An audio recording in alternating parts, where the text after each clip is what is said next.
L'année 2017 sera fort occupée pour le Conseil intermunicipal de transport du Sud-Ouest qui, en plus de composer avec une nouvelle gouvernance imposée par le gouvernement du Québec, mettra également en branle au sein de ses autobus un tout nouveau projet. Afin de mieux comprendre le dossier, je me suis entretenue avec la directrice de l'organisme, Hélène Côté. Oui, le projet d'information aux voyageurs. Donc, le CITSO travaille depuis plusieurs années à l'amélioration du service offert à ses citoyens. On a à bord de nos véhicules depuis plusieurs années un système d'aide à l'exploitation, ce qui nous permet de voir en temps réel l'emplacement de nos véhicules sur l'ensemble du réseau. Donc, les clients qui nous appellent, exemple, au service à la clientèle, nous pouvons lui dire de façon très précise que l'autobus sera là dans 2 minutes parce qu'on voit son positionnement.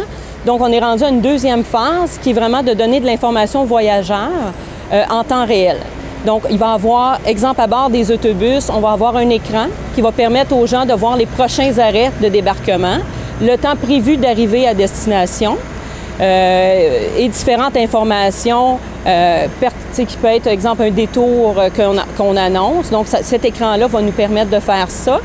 Il va y avoir aussi un système sonore pour les personnes avec problèmes auditifs ou visuels. Donc, il va nous permettre d'annoncer les prochains arrêts. On va avoir aux principaux arrêts sur notre territoire des panneaux d'information aux voyageurs qui vont donner le temps réel de passage. Donc, c'est exemple, on a une tempête de neige et que l'ensemble du réseau, évidemment, est au ralenti. On va pouvoir aviser le client que le prochain départ est en retard, exemple, de 10 minutes. Donc, ce qui va lui permettre peut-être de prendre l'alternative d'aller se réchauffer un peu dans un dépanneur ou au centre commercial pour revenir prendre son autobus. Donc, il y a ça. Et il y a aussi l'application mobile. Donc, on sait que tout le monde maintenant a son téléphone un peu partout.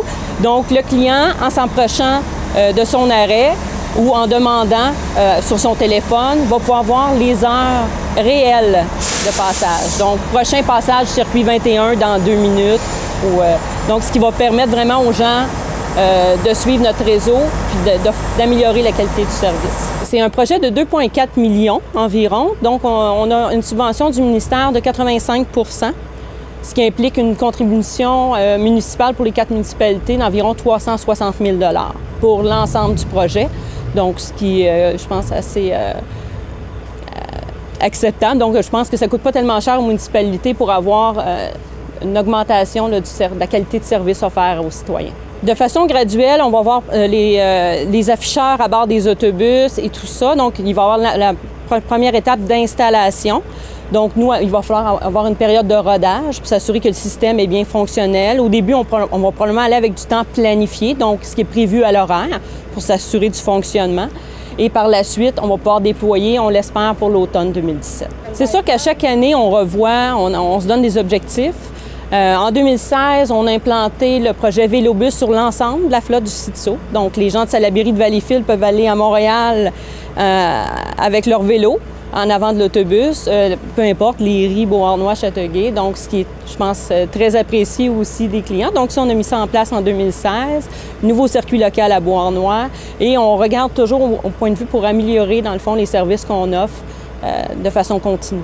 On a environ 1 850 000 déplacements annuellement, donc ce qui est assez considérable. On dessert, dans le fond, de Kanawake, Châteauguay, Léry, Beauharnois, Salaberry de Valleyfield. Et on a aussi un service qui fait Salaberry de Valleyfield, Coteau-du-Lac, Saint-Zotique et les Coteaux, et qui amène les gens aussi à la gare de Vaudreuil. Donc, on a un territoire assez vaste. Les difficultés, on ne se cache pas, c'est surtout la construction. Donc, on est pris beaucoup avec les nombreux chantiers routiers un peu partout, surtout sur l'île de Montréal, projet échangeur Turcot, la Ville de Montréal qui a plein de projets, évidemment, de travaux. Donc, on doit s'ajuster de façon quotidienne au temps de parcours qui est variable parce que en raison des nombreux travaux. Donc, ce qui, je vous dirais, c'est ce qui est le plus problématique là, pour les prochaines les années à venir.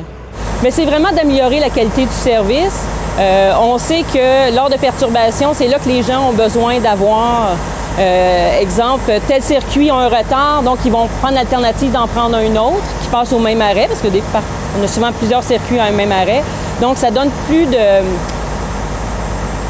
d'informations, plus de flexibilité, dans le fond, aux citoyens pour pouvoir choisir le meilleur trajet selon les conditions réelles de circulation et la position de nos autobus. Donc, la gouvernance, c'est le ministère du Québec donc, qui a mis en place la loi 76 qui va revoir complètement le transport dans la région métropolitaine. Il y a l'abolition de l'Agence métropolitaine de transport, l'AMT, et l'abolition de tous les CIT, dont le CIT du Sud-Ouest. Et il va y avoir un nouvel organisme de créer qui va s'appeler le Réseau de transport métropolitain. Donc, il va, comme je vous disais, avoir la fusion de l'AMT et de tous les CIT. Donc, on va devenir le Réseau de transport métropolitain, ce qu'on appelle le RTM, qui va être au même niveau que la STM, STL ou RTL. Donc, et au-dessus de tout ça, il va y avoir une nouvelle autorité qui s'appelle l'Autorité de transport métropolitain, donc qui, eux, vont s'occuper de tout ce qui est tarification et vraiment en haut de toutes les sociétés de transport, qui va tout planifier, faire la planification stratégique. Donc, c'est une bonne chose pour la clientèle parce qu'il va y avoir une simplification de la tarification. Actuellement, chaque société de transport a sa propre tarification. Donc, ce qui devient très compliqué pour la clientèle de se retrouver. Donc, un principal objectif est évidemment d'harmoniser la tarification dans tout le territoire. Il va y avoir aussi une vue globale, évidemment, de tout ce qui est en périphérie aussi de Montréal. Donc, toutes les CIT pour pouvoir améliorer le transport aussi dans les couronnes. Donc, bonne nouvelle, je pense, pour la clientèle. Donc, on va travailler fort à ce que ça soit un succès.